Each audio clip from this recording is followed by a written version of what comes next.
Assalamualaikum warahmatullahi wabarakatuh.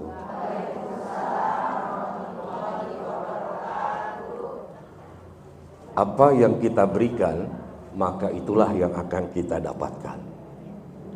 Jadi ketika saya memberikan salam dengan nggak semangat, maka saya pun mendapatkan jawaban salam yang nggak semangat. Betul ya Bu ya? Ya? Nah, ini yang namanya sunatullah gitu. Ya, coba kalau sekarang jawaban salamnya saya ganti, saya yakin saya pun akan mendapatkan jawaban salam yang berbeda dari yang pertama. Bismillahirrahmanirrahim. Assalamualaikum warahmatullahi wabarakatuh.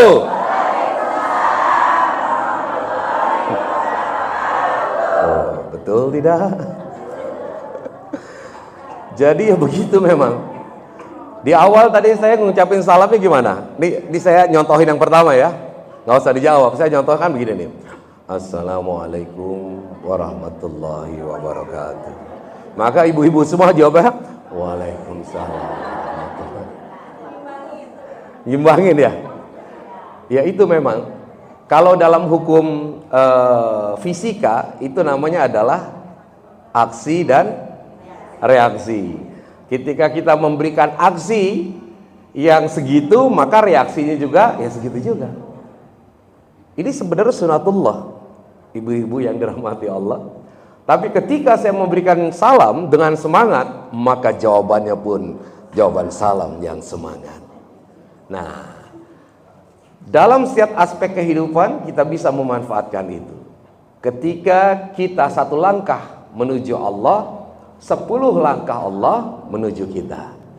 Kemudian ketika kita berjalan menghampiri Allah, Allah akan berlari menghampiri kita. Ketika kita berlari menghampiri Allah, maka Allah akan secepat kilat menghampiri kita. Sekarang saya mau tanya nih, ya, ibu-ibu di Majelis Taklim An-Nas, ini termasuk yang mana? Ya, menghampiri Allahnya, yang berjalan, merangkak, melangkah atau berlari? Hah? Yang mana Bu? Berlari?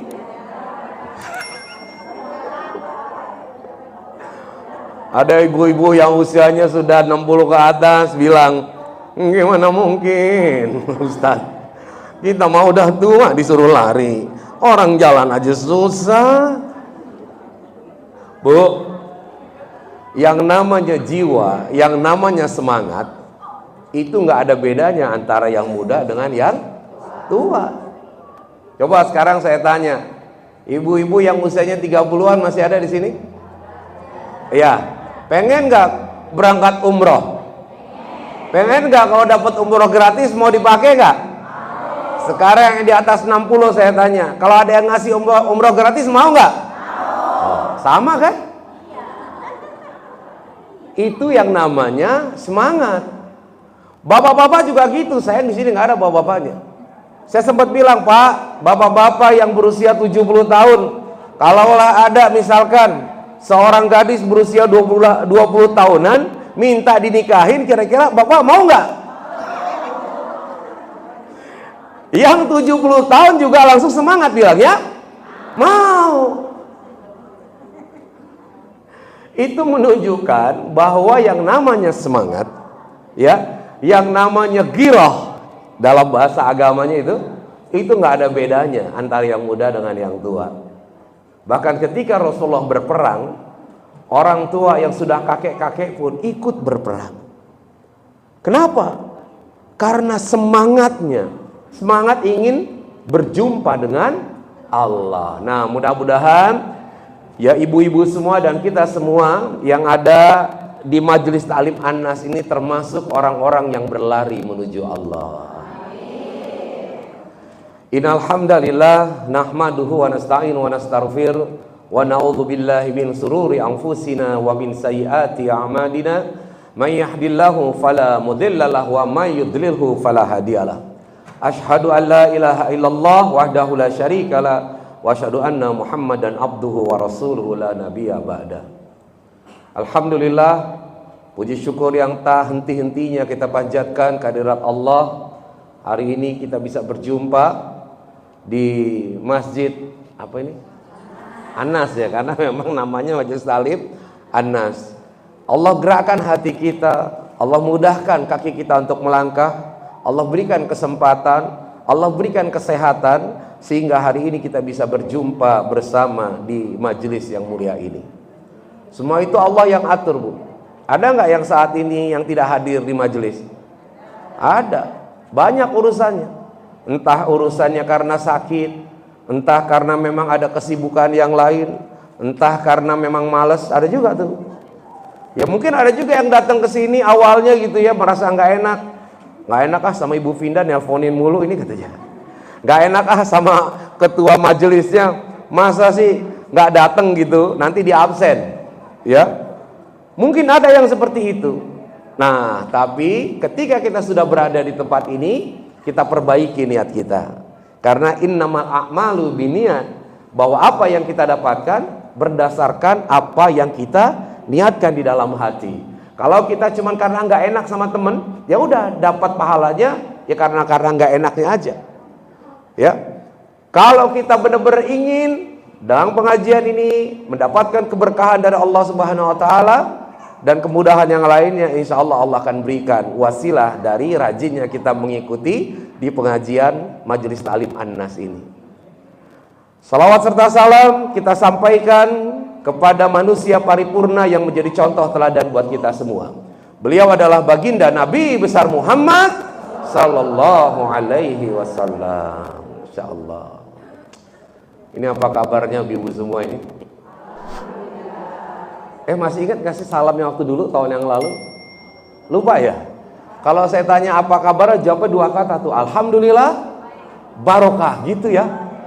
Coba sekarang saya tanya lagi, apa kabarnya ibu? Alhamdulillah. Oke, sekarang pakai gerakan dikit nggak apa-apa lah kayak Mama Dedeh gitu. Anggap aja kita lagi siaran ini. Kita lihat tuh, langsung disiarkan, nanti akan diupload ya di YouTube channelnya apa Anas. Ya Kang ya, Kang Irfan. Tadi saya ngobrol-ngobrol di samping.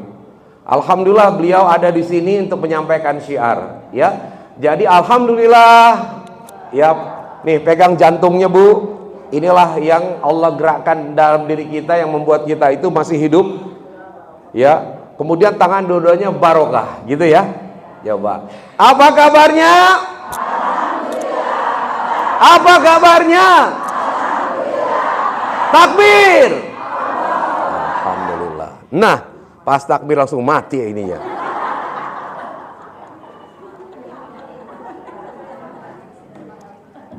Oh, kepencet loh. Mic-nya kaget. Baik. Alhamdulillah barokah. Nah, ini kalimat yang luar biasa sebenarnya. Ya.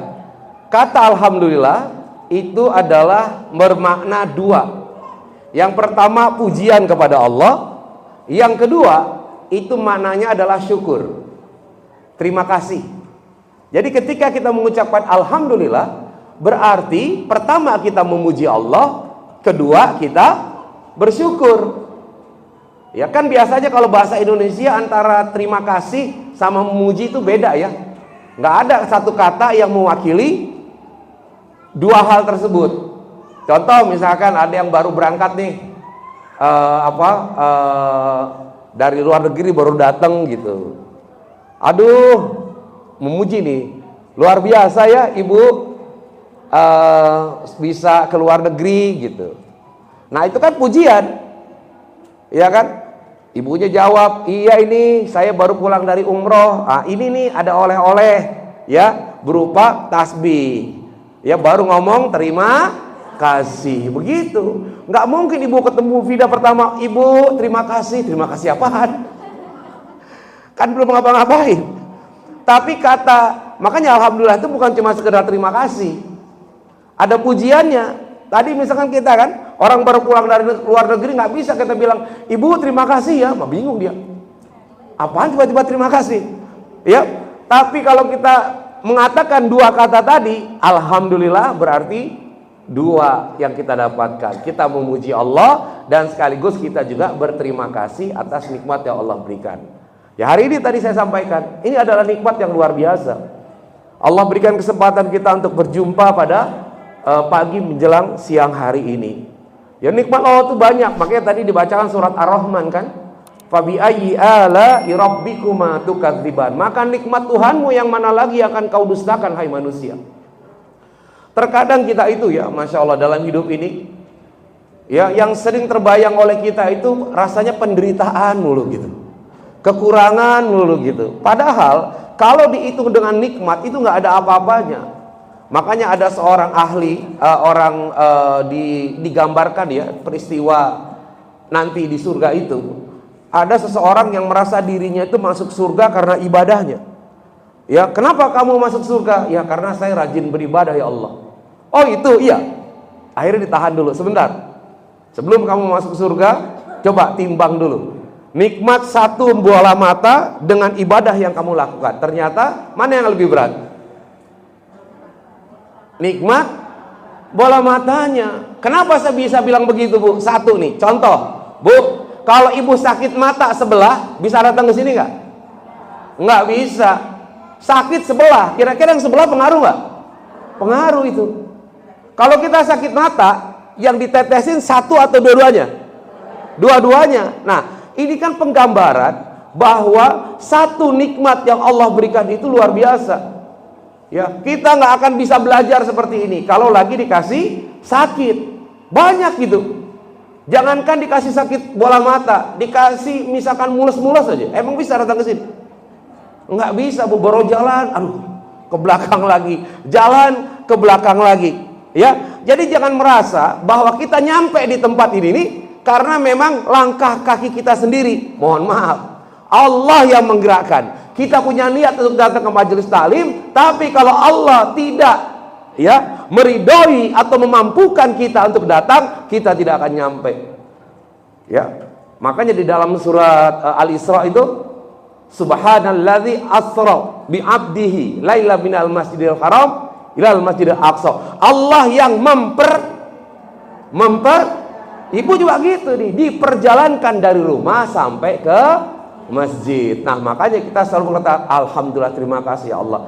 Itulah makna kalimat tadi apa? Alhamdulillah, bersyukur. Nah, kemudian apa implementasi syukur setelah itu? Ya, syukur itu bukan sesuatu yang pasif. Syukur itu maknanya aktif. Jadi kalau ibu berterima kasih, kira-kira saya tanya nih, kalau ada orang nih di sini masih ada yang ngontrak nggak rumahnya? Ah, masih ada ya? Ah, misalkan nih, ibu mulai besok ibu nggak usah bayar kontrakan, tinggalin aja, seneng nggak? Seneng banget kan? Bu, mulai besok di samping ibu gratis kontrakannya, setiap bulan saya kasih duit 10 juta, seneng nggak? Kencang bener senengnya. Ya, seneng banget tuh. Kira-kira kalau ada orang yang seperti itu, ya kemudian dia bilang, Bu, ibu cuman perlu, ya saya minta ibu jaga aja deh rumah ini baik-baik, dirawat, disapu, dibersihin, mau nggak?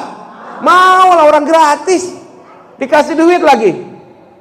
Ya, Bu, cuman saya pesen, Bu, ibu tolong nanti ya setiap hari Senin misalkan ibu bantu saya nih, ngapain? Ngasih makanan atau hari Jumat ke anak-anak yatim, mau nggak? Mau.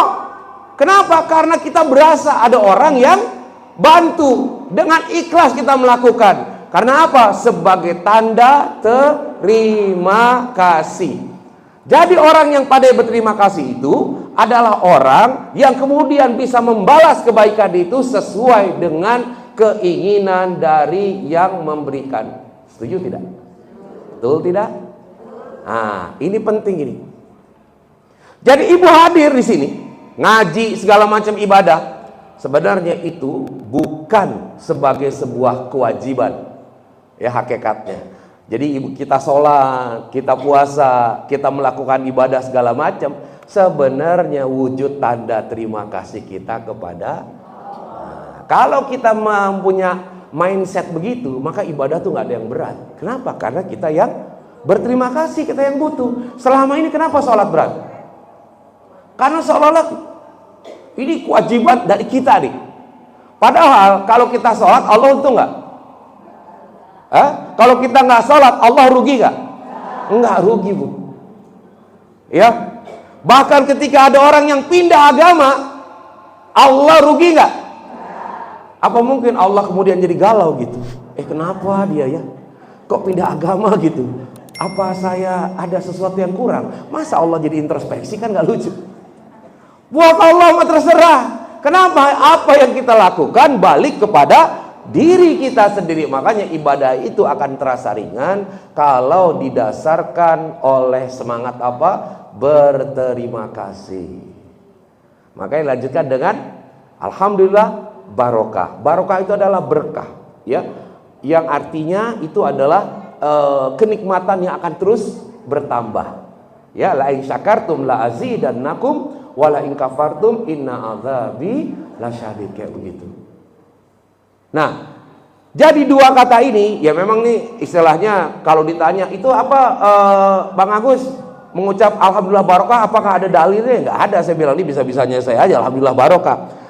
Tapi ini kan adalah sebuah mekanisme aja, sama kayak orang pelatihan, kayak orang apa, kan ada juga tuh alhamdulillah apa 3 itu luar biasa, Allahu Akbar, sama aja. Itu adalah mekanisme ya untuk apa? Membangkitkan semangat kita.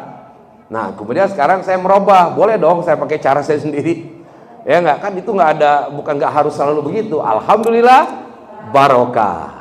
Nah seperti itu, Bu, ya. Kenapa? Karena saya ingin menjelaskan tadi dua kata ini saling keterkaitan dan memiliki fungsi dan peran dalam kehidupan kita. Ya, Ibu datang ke sini dalam rangka apa tuh? Fabi ayyi ala rabbikuma tukadziban. Makanya saya senang tadi dibacakan. Terus juga apa Asmaul Husna. Memang walaupun beda-beda caranya ya. Kalau tadi kan kayaknya metode bacanya gaya sendiri ya. Gaya kan ada, kalau ISQ tuh ada cara bacaannya itu.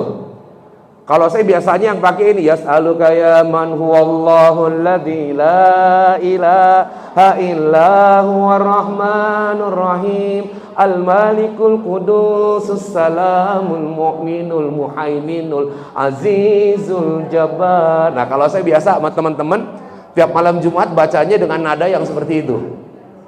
Nah, kenapa pakai nada? Karena ya ini terlepas ya, seni itu atau nyanyian ini lebih memudahkan kita untuk menghafal. Sekarang saya tanya, ada yang hafal 25 nabi? Saya, Bu, kalau disuruh ngapalin lupa, tapi kalau kayak nyanyian bisa. Adam, Idris, Nuh, Saleh, Ibrahim, Lut, Ismail, Ishak, Yakub, Yusuf, Ayub, Su'ib, Musa, Harun, Zulkifli, Daud, Sulaiman, Ilyas, Ilyasa, Yunus, Zakaria, Yahya, Isa, wal akhiru khatimul anbiya Muhammad al-Mustafa. 25 nabi. Tapi kalau disuruh sebutkan 25 nabi, aduh, bingung ya. Nah makanya kenapa di TK itu anak-anak diajarkan sambil nyanyi. Kenapa nyanyi? Itu adalah cara untuk memudahkan orang dalam belajar, dan masuk itu gampang. Saya kalau disuruh bacain 25 nabi belum tentu nyambung terus ya, tapi kalau dibawa dengan lagu itu nggak salah, yang nyanyikan itu Raihan ya. Raihan apa The Zikr, saya lupa, di awal banget itu. Adam, Idris, Nuh, Saleh, Ibrahim, Lut, Ismail, Ishak, Yakub, Yusuf, Ayub, Su'ib, Musa, Harun, Zulkifli, Daud, Sulaiman, Ilyas, Ilyasa, Yunus, Zakaria, Yahya, Isa, wal akhiru khatimul anbiya Muhammad al-Mustafa. Tuh. Ayo adik-adik kita ikut nyanyi lagi. Ini sebenarnya metode untuk memudahkan kita menghafal. Makanya itu seni, kebetulan saya di Lembaga Seni Budaya Peradaban ya, dan juga di Senada lah, itu Harapnya apa? Keinginannya adalah menyampaikan nilai-nilai Islam, values di dalam Islam itu supaya bisa diterima oleh masyarakat dengan mudah. Makanya kemarin itu perdebatan tuh kan soal yang Haddad Alwi sama Sulis sholawat itu rame itu kan. Ada tuh seorang wanita sampai betul-betul terharu ketika bersolawat. Di situ banyak yang ngomong, berbagai pendapat lah. Tidak mungkin Allah menurunkan hidayah di tempat itu. Wah, saya bilang gawat bener ini. Ya, faktanya ada. Sampai akhirnya di interview sama Haddad Alwi dengan berubah pakai kerudung. Ini fakta loh, saya bicara fakta ya. Di Senada juga gitu. Senada Bu, mohon maaf dulu. Personil kita yang terakhir itu agamanya non Islam. Mau ikut gabung. Saya bilang, loh, San, kamu kan bukan Islam, San, kok mau ikut di Senada? Ya udah apa-apa toh katanya. Awalnya dia tertarik, akhirnya tertarik, dia belajar Islam juga, dia masuk Islam. Lah, ini kan adalah bagian dari dakwah. Ya, kalau memang yang sudah nggak mau kan yang apa, saya tidak suka, saya tidak murah, saya seni itu haram, silakan. Tapi jangan kemudian menyamaratakan orang yang menggunakan media ini untuk berdakwah. Bagi diri kita yang sudah tidak menggunakan itu, silakan buat pakai keyakinan itu buat Anda sendiri. Tapi jangan kemudian mengecam teman-teman kita yang seperti itu. Dan bahkan ada lagu-lagu apa namanya yang baru itu yang menurut saya menarik, ya. Ibu yang lagi viral, ibu tahu nggak lagu yang viral yang judulnya ini? Apa sih, Bunga Matahari? Lagunya siapa? Sal Priadi. Itu cerita tentang apa dia? Itu sebagian berkisah tentang surga. Nih liriknya gini nih. Ceritakan padaku bagaimana tempat tinggalmu yang baru. Adakah sungai-sungai itu benar-benar dilintasi dengan air susu? Juga badanmu tak sakit-sakit lagi. Kau dan orang-orang di sana muda lagi. Semua pertanyaan temukan jawaban. Hati yang gembira sering kau tertawa. Benarkah orang bilang ia memang suka bercanda gitu. Wih, gak usah tepuk tangan ya. Masjid salah. Tepuk tangan boleh tapi nggak kena gitu. Nah, saya sebagai salah satu pengurus yang bekerja aktif di lembaga seni juga memantau apa-apa kira-kira yang positif ya, yang dari seni yang bisa kita kembangkan. Ya. Karena kayak misalkan kemarin yang Haddad Alwi itu ya bisa nyanyi di tempat saya lupa tuh, tempat terbuka gitu, orang-orangnya tatoan, pakai tindik segala macam. Emang mereka bisa diajak ke masjid begini? Nggak bisa. Kita lah orang para seniman seni budaya Islam ini masuk ke wilayah sana, gitu. Makanya yang tidak melakukan itu jangan mengecam. Pertanyaan sederhana. Oke, kalau Anda memang tidak setuju, sekarang saya mau tanya, apa yang bisa Anda lakukan terhadap orang yang ada di sana?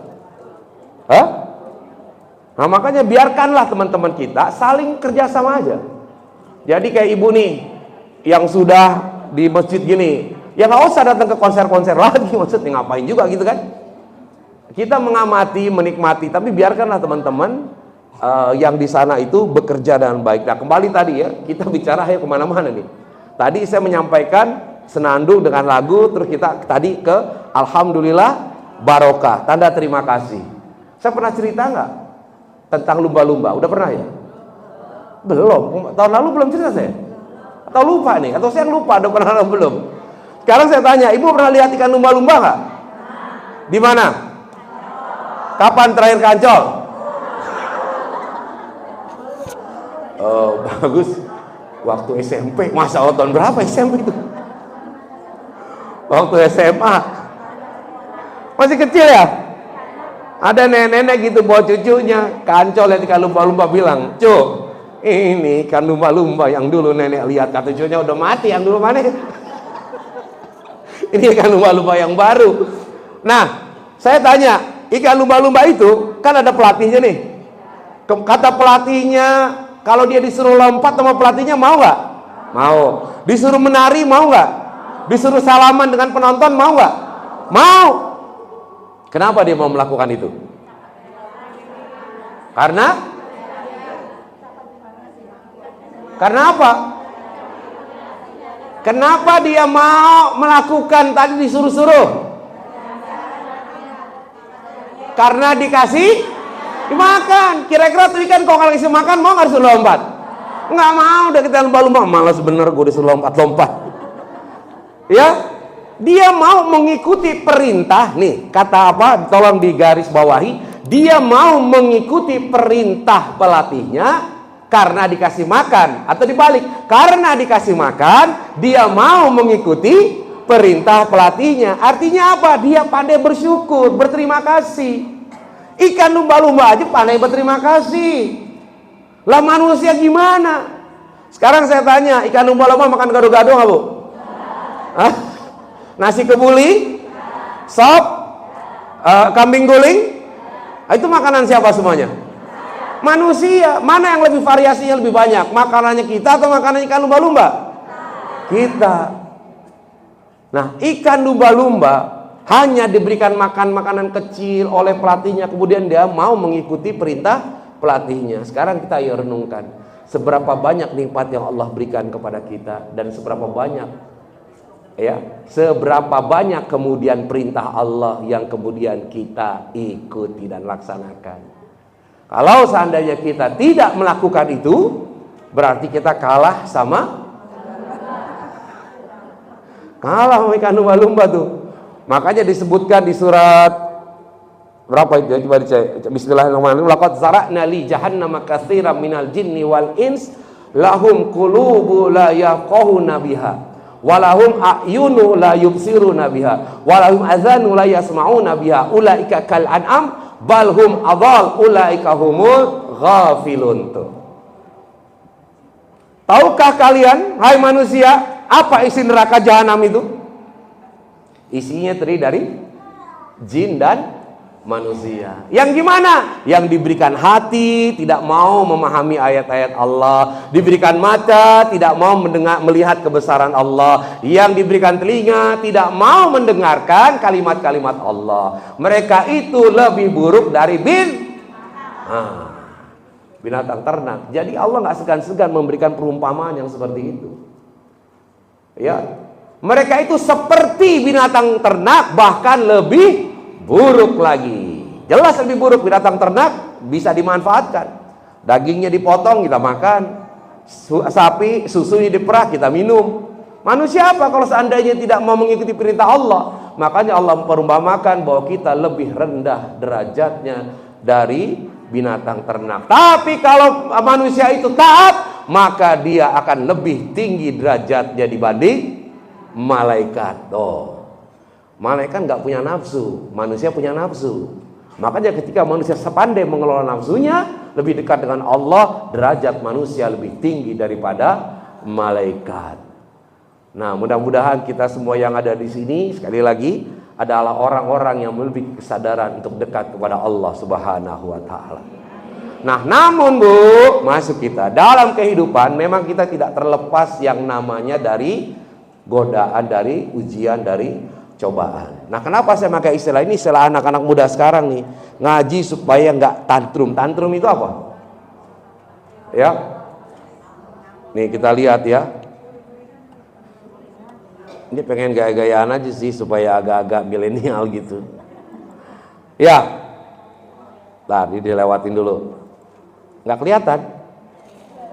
Nanti ini saya bagiin aja kali ya. Bisa dibawa, karena gini, saya sengaja untuk ke ibu-ibu Anas ini, karena ini kan pengajian bulanan ya, rutin. Jadi dalam pemikiran saya ini tidak hanya sekedar kita ngaji ketemu ketawa-ketawa ini selesai gitu, tapi minimal ada yang bisa kita bawa. Nah, ini memang beda jamaahnya, beda audiensnya, beda mad'unya, beda metodologinya, beda treatmentnya. Kalau seandainya di lapangan, saya nggak pakai begini-begini adik. Ya, istilahnya mengajak orang supaya suka aja. Kenapa? Kalau di lapangan itu semuanya bisa nongkrong. Kalau di lapangan, ya kita itu, ya adu kuat-kuatan nih, bersaing dengan dia enak ngobrol nongkrong atau datang ikut pengajian. Ya bagaimana supaya mereka menarik? Ya harus entertainnya ada. Tapi kalau di sini ya pakai pengajian kayak gini, walaupun juga ada sedikit-sedikit ya hal-hal yang menyegarkan gitu. Jadi beda dengan kalau kita kuliah. Kebetulan mohon doa ya Bu ya, saya sekarang sedang merampungkan S3 ini. Mudah-mudahan cepat bisa selesai. Walaupun sudah tua gitu, tapi semangat belum. Semangat belajar tetap ada. Walaupun ada kalimat, ini bukan hadis ya, yang belajar di waktu kecil bagaikan mengukir di atas batu, belajar setelah dewasa bagaikan mengukir di atas air. Shalalalala. Ada nggak kalimat begitu? Belajar di waktu kecil bagaikan mengukir di, gampang nggak mengukir atas batu? Ya bisa, ya seberat-beratnya batu kalau diukir tetap bisa dan langsung ada bentuknya. Sekarang bagaimana orang yang sudah tua seperti mengukir di atas? Ibu sekarang sedang mengukir di atas batu, di atas air ini. Lah, terus kita kan mikir nih, loh kalau gitu percuma dong belajar kalau seandainya sudah tua. Padahal hadisnya ya utlubul ilma minal mahdi ilallah, kan dari lahir sampai liang kubur, dari lahir sampai buayan, ya gak? Sampai nanti selesai kita mati. Nah bagaimana ini? Yang jelas kalimat tadi itu bukan hadisannya, coba ungkapan aja. Nah maksudnya apa? Supaya memanfaatkan usia muda untuk belajar. Bukan berarti gue udah tua bagaikan mungkir di atas air, udah gak usah ngaji lo, gak usah. Percuma, mungkir di atas air gak mungkin bisa begitu. Itu kalau diambil afirmasinya yang jelek. Kita kan ingin sesuatu yang positif. Terus bagaimana Bang Agus? Emang bisa mengukir di atas air? Bisa Bu. Gimana caranya? Ibu ambil airnya jadiin es balok. Bener gak? Saya mau tanya, dulu nikah pakai itu gak? Kan suka ada tuh di depan. Nah misalkan siapa? Bapak Andi dengan Ibu Ida, maka tulisnya A dengan I. Itu ada depan tuh. Pakai balok es, bagus gak? Bagus Bu, apalagi ditaruh lampu, itu bercahaya. Ya nggak, malah lebih bagus kalau batu nggak tembus kan? Ini malah lebih bagus. Wah, keren ya. Es balok seperti itu bagus. Kalau seandainya diukir, jadi bisa mengukir di atas air caranya. Dijadiin dulu es balok. Tapi Bang Agus, kan es balok itu mencair. Emang bener. Makanya orang tua kalau menghafal cepat lupa Bu. Kayak es tadi ya, cepat lupanya, maka harus rutin. Ya, apaan tadi itu? Lupa. Kayak ada orang nenek-nenek datang minta sama kiai, kiai minta amalan dong supaya bisa berangkat haji. Kata kiai, ya udah nek, nih kasih kertas. Apaan tuh? Udah habis sholat zikirin aja Ar-Razzaq, yang artinya memberi rezeki. Kata neneknya, pendek amat gimana Ar-Razzaq. Nenek belagu bener kasih zikir sama kiai malah dibilang pendek amat. Dia pulang, itu dia tadi, dia lupa naruh tulisan itu di mana. Sampai di rumah dia bingung, ini apa tadi ya? Ar-Razzaq apa jarak? Razzaq apa jarak ya? Kayak terakhir kan dia lupa, setiap habis sholat dia bisikin itu. Iya jarak, iya jarak, iya jarak, iya jarak, iya jarak. Tahu nggak akibatnya Bu? Itu rumahnya itu ramai akhirnya numbuh pohon jarak. Tebal banget, banyak rindang. Kebetulan ada yang butuh tuh namanya apa pohon jaraknya, dibeli itu pohon jaraknya semua dan harganya bisa dia berangkat haji. Itu kisah. Jadi apapun afirmasi kita, kalau positif jadinya positif. Maka saya suka hati-hati nih, ibu saya kemarin nih, ya kan, saya lagi biasa, saya kan suka bersin ya kan, ibu saya itu perhatian banget, ya dia dari ibu ini kan dulu perawat, dan obatnya generik tuh pasti, Dan kayak obat generik itu lebih kuat ternyata. Cuma 3 tuh. CTM, Fit C, prednison, ada tau begitu nggak? Dulu ditumbuk, jadiin puyer. Nah pas saya bersin, saya kan biasa pagi, ibu saya bilang, minum nih obat. Ya, kelihatannya sakit tuh. Aduh, saya bilang, kalau bicara sakit 2 orang tuh sakit beneran nih, saya bilang. Akhirnya bener bu, saya sakit betulan tuh. Makanya saya bilang, mah lain kali jangan bilang sakit begitu, nih sakit beneran jadi. Mama kan nggak ngedoain sakit. Iya, cuman omongan dari mulut orang tua itu manjur ya, sakit jadi sakit betulan saya. Nah makanya kalau ibu ngasih obat bilang ke anaknya, sini dek, kenapa? Supaya sehat. Ya, makanya hati-hati itu yang namanya kalimat orang tua, ibu terutama, ya, ibu itu harus betul-betul kalimatnya dijaga. Ngomongnya sembarangan itu sudah menjadi doa. Makanya hati-hati kalau ibu-ibu nyumpahin anaknya itu ya. Jangan-jangan anaknya bener karena banyak disumpahin juga sama orang tua aja nih. Dasar kampret gitu kan ya. Anak setan gitu. Padahal kan emaknya sendiri tuh ngomong. Kelakuan lu tuh ya. Ya udah kayak setan tau. Itu adalah doa. Makanya doa itu bagus kayak doanya siapa? Ibu dari imam besar bukan Masjid Istiqlal, Haramain, Syekh Sudais. Pernah dengar Syekh Sudais kan ceritanya? Itu waktu kecil Syekh Sudais itu suka dia ada makanan ditaburin pasir sama dia. Coba bayangin. Di atas meja. Ibunya bilang apa coba? Saya doakan nak semoga kamu jadi imam masjid imam Masjidil Haram. Bener jadi. Makanya ibu kalau marah sama anak gitu, aduh nak jadi dokter nak jadi ulama nah jadi begitu ya. Paling anaknya pertama bingung apaan sih ini gitu. Tapi itu adalah afirmasi. Makanya sekarang kan banyak yang seperti itu.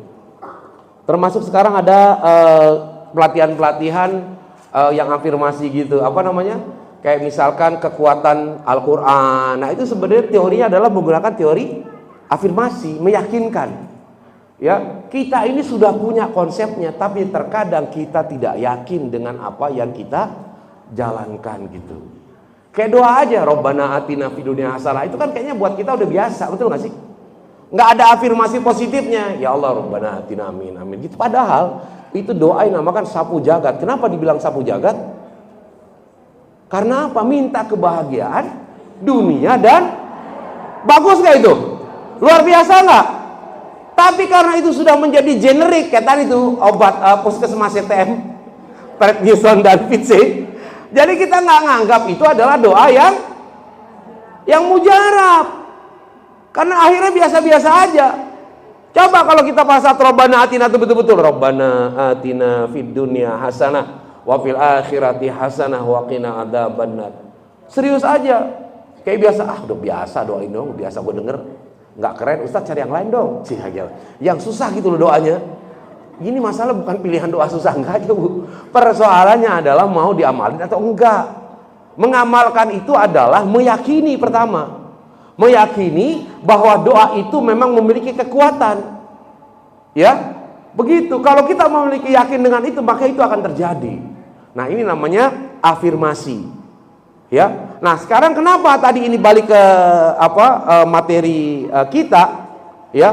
Nah kita tadi bicara soal tantrum. Kalau ini sebenarnya bahasa tantrum ini adalah gejala psikologi yang dimiliki oleh anak-anak biasanya.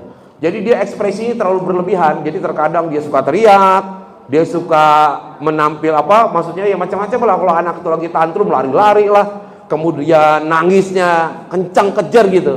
Nah tapi buat orang tua juga ada sama gitu ya, cuman buat orang tua awalnya itu berangkat dari yang disebut dengan anxiety ya, semacam kegelisahan.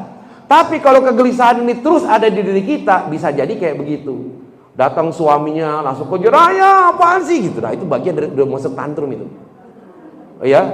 Kalau suka teriak-teriak ke suaminya, apaan ini cuma segini doang ya. Nggak cukup tahu, buat belanja aja susah ya, nggak tahu apa sekarang belanjaan mahal. Ekspresinya berlebihan. Ada nggak sih yang kayak gitu? Nggak ada di sini ya. Alhamdulillah. Ya. Jadi biasa aja lah gitu. Jadi, dan ini sangat memungkinkan. Nah, bahayanya adalah kalau ini kemudian dipendam, meledaknya ibu yang bahaya itu. Makanya nanti di akhir akan saya sampaikan, perlunya kita pengajian kayak gini apa? Untuk melampiaskan. Ya, jadi ibu boring di rumah datang ke pengajian. Mungkin pengajian dianggap sebagai relaksasi ya. Ya nggak apa-apa. Tahu tujuan juga karena Allah juga. Jangan bilang nggak bener tuh ibadah masa datang ke pengajian kayak tadi nih ya. Karena nggak enak sama ketuanya. Nggak apa-apa bu.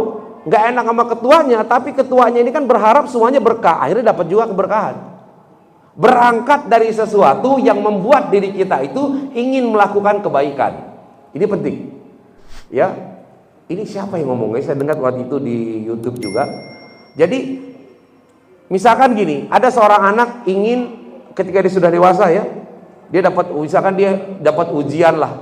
Diajak teman-temannya misalkan nongkrong ke tempat-tempat yang nggak bener, ya. Sampai di satu titik dia teringat sama pesan dari ibunya. Tuh. Dia tidak teringat Allahnya, tapi teringat pesan dari ibunya. Yang ibunya bilang, "Nak, tolong dijaga nak, sholatmu dijaga." Kalau orang mabok kira-kira akan sholat nggak? Nggak mungkin. Nak, dijaga nak, kehormatan kamu dijaga. Yang kebayang itu adalah wajah ibunya dengan kerut wajah yang ikhlas, yang baik. Terbayang oleh dia nih, akhirnya dia putuskan untuk tidak melakukan hal yang negatif. Itu karena Allah atau karena ibunya? Dia teringat ibunya menyampaikan itu karena nyambung juga, atau Allah memberikan ingatan kepadanya untuk dia mengingat ibunya. Gitu. Ya. Mana yang lebih nempel? Mengingat omongan suami atau ibu? Sama, suami juga dibilang gitu. Mana yang lebih nempel? Ya, omongan istri atau omongan ibu? Nah, kayak begitu.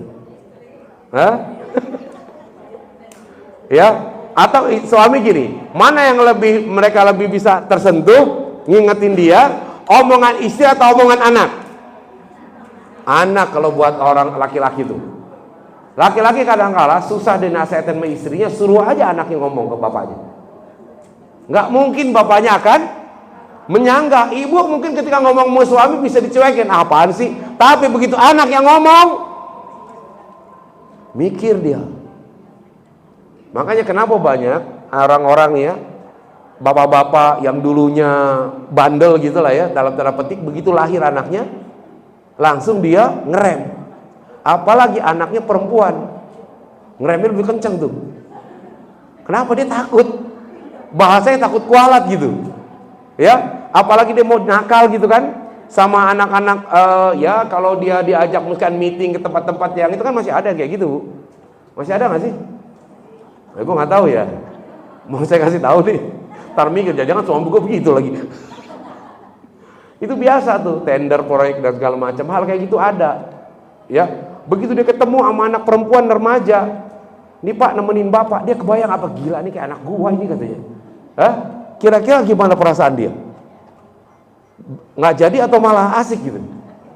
Ya, bisa jadi dia akan, teringat sama anak di rumah. Paling kalau kita udah ngomong, ya udahlah kalau gitu gue mentahnya aja deh gitu lah. Kenapa? Karena bisa dibawa ke rumah gitu kan.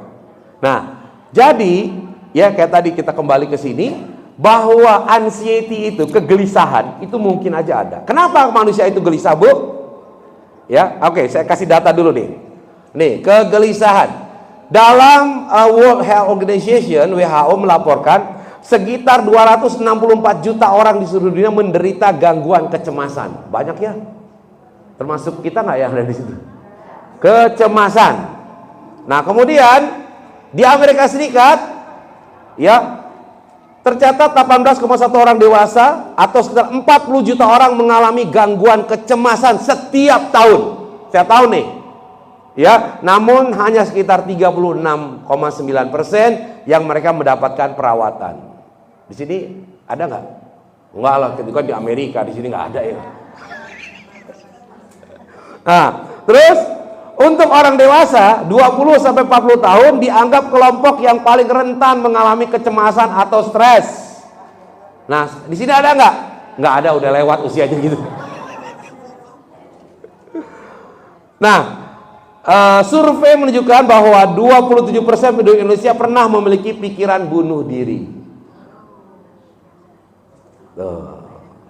Ya, banyak loh Bu. Jangan dikira orang-orang yang soleh, yang tenang itu kira-kira nggak terkena ini, bisa jadi. Ya, dulu saya teringat, dulu pernah nggak Ibu? Dulu kita tahu ya, ada namanya kalau di toko sinetron itu apa yang jadi ibu yang kalem banget, Maria Hardy, siapa sih namanya? Iya benar ya. Keluarga Cemara apa keluarga Cemara, bukan keluarga tercemar ya. Keluarga Cemara. Bukan keluarga Cemara. Itu TVRI itu. Kalau Mbak itu pasti tahu nih. Baik ya. Nah, itu yang kita tahu, beliau itu orangnya pembawaannya apa? Tenang, kalem, sabar. Selalu kalau di TV itu perannya adalah sabar menasehati orang. Ayo sabar nah segala macam. Meninggalnya gimana? Bunuh diri. Ya, Maria Hardy ya, almarhumah. Kenapa sampai di segitu? Karena ini mohon maaf Ibu, ya bisa jadi banyak faktor ya. Kita itu tadi adanya itu masalah di hati, kemudian dipendem, ya disimpan, ya tidak dikeluarkan. Cara mengeluarkannya gimana, Bang Agus? Kayak begini nih, ini kumpul nih, ya. Komunitas ini adalah bagian untuk apa? Agar kita tidak suntuk sendirian. Nah, tapi ingat, ya Ibu karena majelis taklim, kalau ada yang curhat jangan kemudian diumbar satu, ya. Mudah-mudahan semua di sini bisa menampung curhat masing-masing orang dan mencarikan solusi. Jangan, aduh, saya bingung, suami saya kok sekarang jarang pulang. Iya sama, gitu juga deh. Kayaknya suami saya udah gak sayang lagi sama saya. Iya sama itu. Ini gimana sih mencari persamaan? Tapi minimal ada senasib sepenanggungan lah ya. Ya. Nah, kedua juga, ya ini kan media nih, saling berinteraksi gini, itu pasti akan melegakan Bu. Jadi ada orang misalkan di rumahnya ibu-ibu, aduh gue lagi suntuk, udah pengajian aja deh. Untuk apa? Melepaskan beban.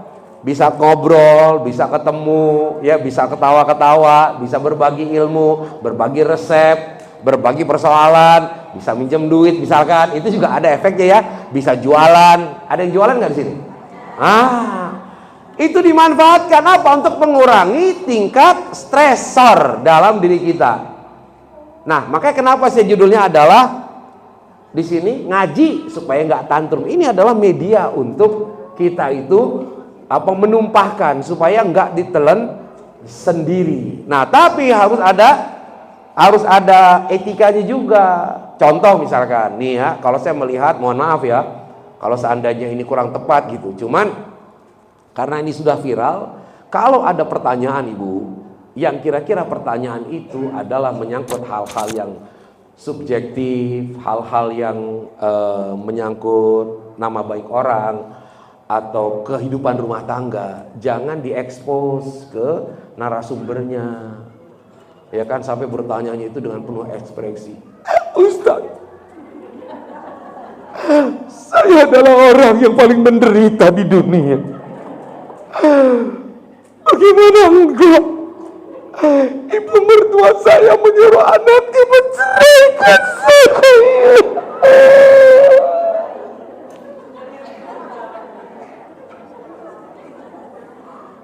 Itu yang datang jamaahnya menjadi terhipnotis. Dan itu ada teorinya. Nanti kita bahas nih, tapi saya kasih tahu ya.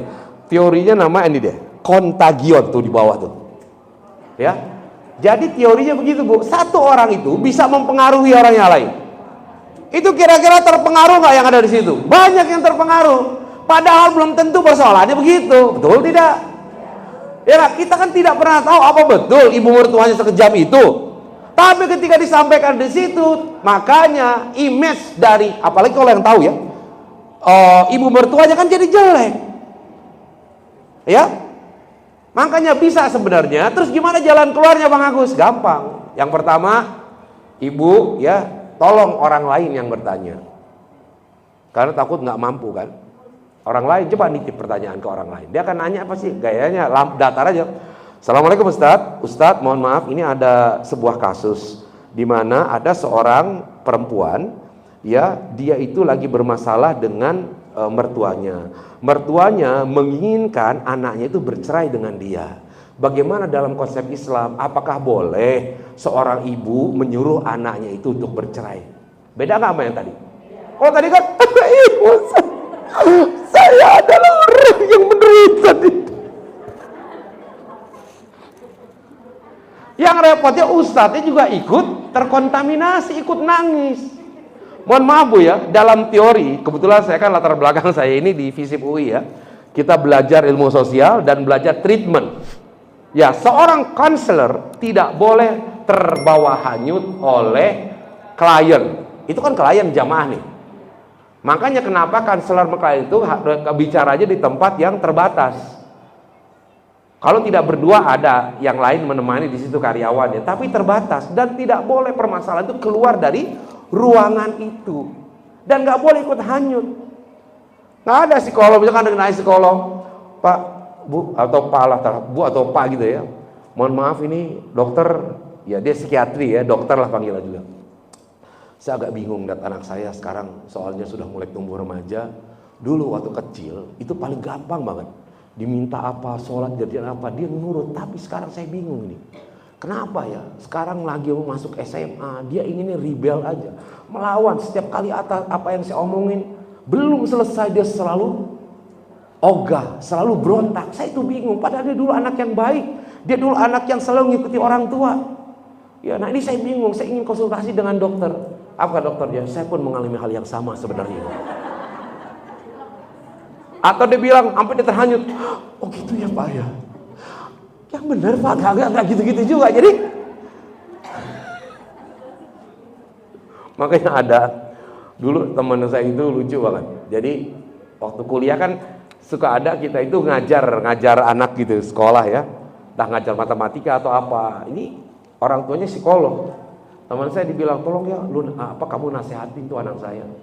Dia gini. Terus bilang kata teman saya, lu kan ibu psikolog. Psikolog itu kan buat orang, bukan buat gua katanya. Buat dia bukan buat anaknya.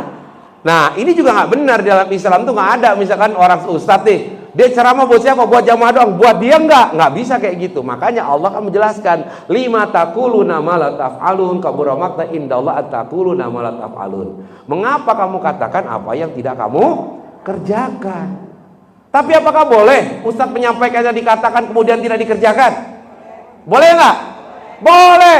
Ustadz menciptakan kematian, masa harus mati dulu? Ustadz menceritakan haji, dia belum haji, boleh nggak diceritakan haji? Boleh.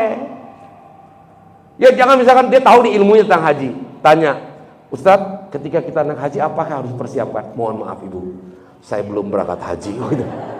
Padahal dia tahu. Atau ada ustadz yang dia tahu nih tentang parenting, dia belum menikah, ada yang bertanya, Ustadz gimana ya menghadapi anak yang di sini? Mohon maaf, saya belum berkeluarga. Nggak bisa kayak begitu. Tetap ilmu yang dia punya sampaikan, karena dia tahu ilmunya. Ya, nah itu terlepas tuh dari yang kena ayat tadi gitu loh. Ayat ini kalau memang dia itu memang hal-hal yang yang misalkan apalagi hal yang buruk ya, hal yang baik aja harus diikut.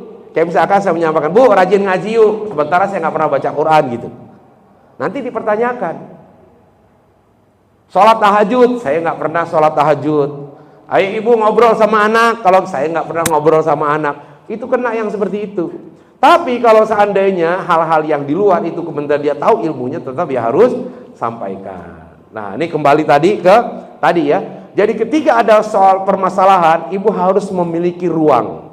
Untuk apa? Untuk menyelesaikan masalahnya. Jangan dipendam. Nah ini adalah bagian. Dilihat dari wajahnya kelihatan banyak masalah dan tekanan ini. Enggak ya. Tapi selalu ingat bahwa Allah bersama saya gitu. Allah ada di setiap ada kesulitan saya, dan bahkan kesulitan itu Allah yang kirimkan kepada kita. Nih, ini di surat apa itu? Al-Baqarah ayat 155. Nah, coba kebaca nggak?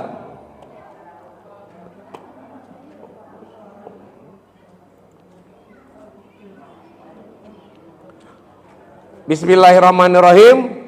Walanabluwannakum bisyai'im minal khaufi wal ju'i wa naqsi minal amwali wal anfusi was samarat wa basyiris sabirin. Nah, ya. Jadi apa kata Allah itu? Kami pasti akan mengujimu dengan sedikit ketakutan, kelaparan, dan kekurangan harta. Dan berikanlah kabar gembira wahai Muhammad kepada orang-orang yang sabar. Jadi ujian itu pasti ada, Bu.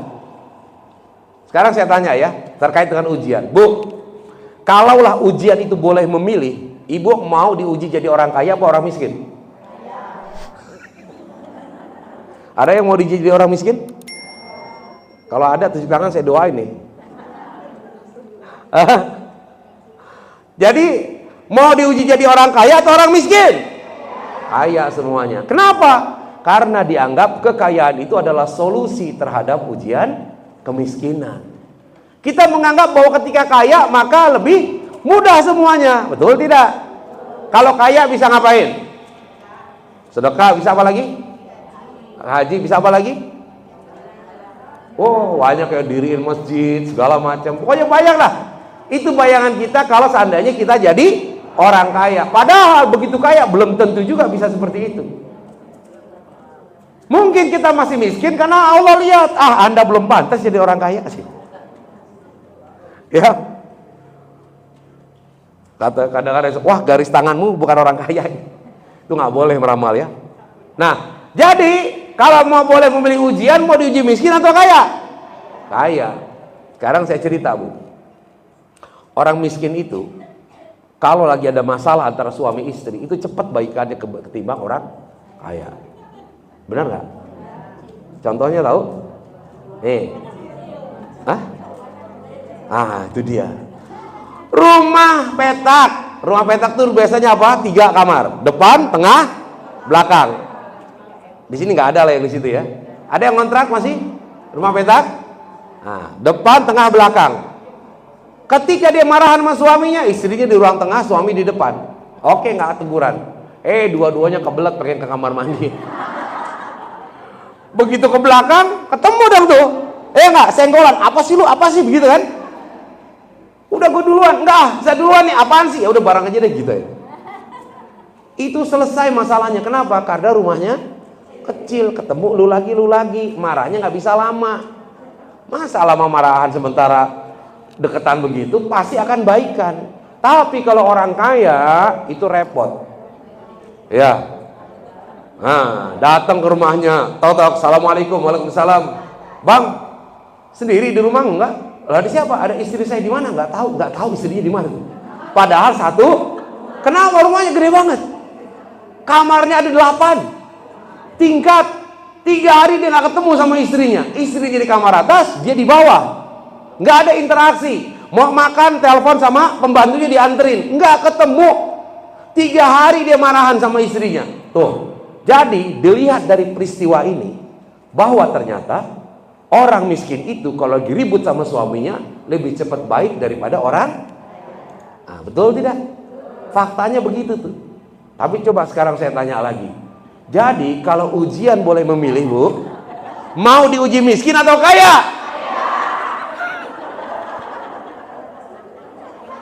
Enggak pengaruh ternyata cerita itu ya. Satu lagi saya cerita. Pernah dengar cerita Salabah nggak? Apa tuh? Salabah itu adalah orang yang paling miskin sahabat Rasul.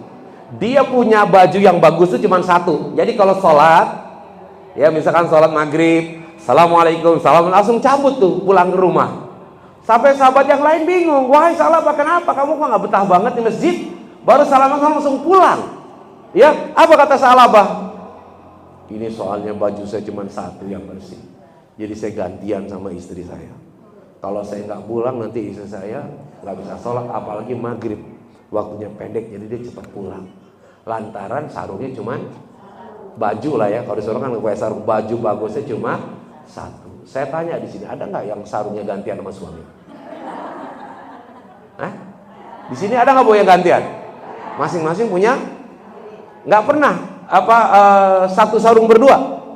Malam Jumat satu sarung berdua katanya. Itu lain lagi bang, aku urusannya. Ya, nah itu Sa'labah, miskin banget. Akhirnya dia pengen kaya, mintalah sama Rasul. Nabi Muhammad kan kalau berdoa pasti diijabah sama Allah. Padahal Nabi itu udah nasehatin Sa'labah. Ini kisahnya kira-kira begini ya. Saya interpretasikan dalam bahasa yang sederhana aja. Sa'labah, udah lebih bagus kamu tuh miskin aja lah, kamu taat. Apa kata Sa'labah? Ya Nabi, pengen juga rasanya menikmati jadi orang kaya. Masalahnya saya miskinnya permanen katanya. Kalau rumah permanen itu bagus, kalau kaya, kalau miskin permanen kan gimana gitu rasanya. Ya, sama tadi yang pengen jadi kaya. Ya udahlah. Akhirnya sama Nabi didoain. Di samping doa juga dikasih wasilahnya. Jadi bukan cuma doa bu, ada wasilahnya kambing 2 ekor tuh, jantan dan betina. Ya, jadi ada wasilah, ada usahanya. Jadi ibu kalau ada di sini nih, misalkan di sini nih mau renovasi, tulisan mohon doa restu. Jadi bukan ibu, ayo sama-sama ibu kita ke depan pelang itu tuh tulisan kita doa sama Allah gitu. Nggak gitu, maksud doa restu itu nyumbang. Itu kan bahasa Indonesia aja diperhalus. Mohon doa restu, maksudnya lu nyumbang gitu loh. Bukan doanya doang di depan dikumpulin satu jamaah 100 orang kita berdoa bersama, enggak gitu juga kali. Ya langsung ngasih duitnya. Nah Nabi begitu, ada wasilahnya, ada jalannya. Nah karena yang doanya adalah Nabi Muhammad, kemudian itu doanya diijabah Allah. Yang tadinya Sa'labah itu miskin, kemudian dia berangsur nambah tuh kambing, terus beranak, akhirnya kambing Sa'labah itu memenuhi bukit. Ya, jadilah dia juragan kan. Nah mulai disitulah mulai itu goyang. Sa'labah yang tadinya datang ke masjid sebelum waktunya, waktu zuhur, sebelum zuhur dia datang, kemudian tidak begitu lagi, sibuk ngurusin Nah kemudian Sa'labah yang tadinya rajin sholat berjamaah di masjid, kemudian tidak sholat berjamaah lagi karena sibuk ngurusin dan akhirnya si Sa'labah tidak lagi datang ke masjid karena sibuk ngurusin Makanya yang salah adalah Yang salah siapa bu? Itu bayangkan, ada kisah Sa'labah, miskin dia taat, begitu kaya dia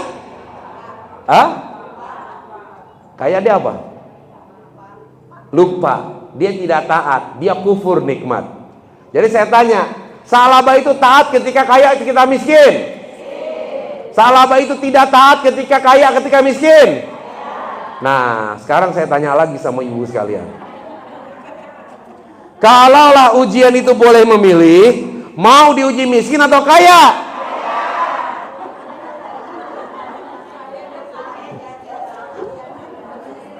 Ternyata cerita saya dari tadi itu percuma juga. Tetap pilihannya jadi orang kaya. Nah itulah yang namanya kita itu memang sunatullahnya seperti itu. Nah tadi ini bu, kenapa orang itu kemudian merasa gagal?